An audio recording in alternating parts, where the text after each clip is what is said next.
اور اس نے آدم کو سب چیزوں کے نام سکھائے، پھر ان کو فرشتوں کے سامنے کیا اور فرمایا کہ اگر سچے ہو تو مجھے ان کے نام بتاؤ۔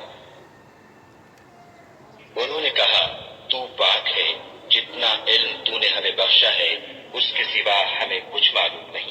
بے شک تو دانا اور حکمت والا ہے۔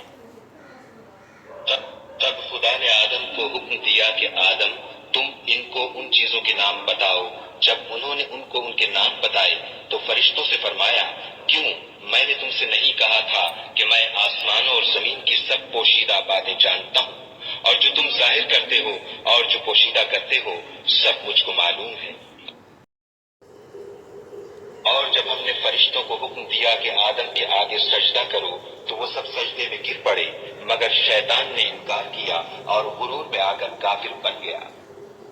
اور ہم نے کہا کہ اے آدم تم اور تمہاری بیوی بہشت میں رہو اور جہاں سے چاہو بے روک ٹوک کھاؤ پیو، لیکن اس درخت کے پاس نہ جانا نہیں تو ظالموں میں داخل ہو جاؤ گے۔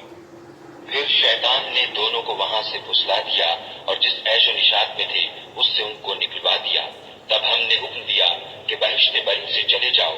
تم ایک دوسرے کے دشمن ہو اور تمہارے لیے زمین میں ایک وقت تک ٹھکانہ اور معاش مقرر کر دیا گیا ہے۔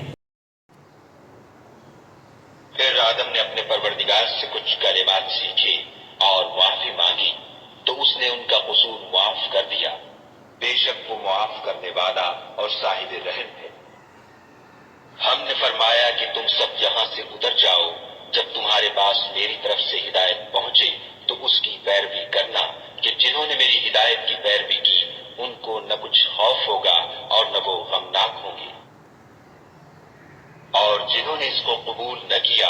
اور ہماری آیتوں کو جھٹلایا وہ دوزخ میں جانے والے ہیں اور وہ ہمیشہ اس میں رہیں گے۔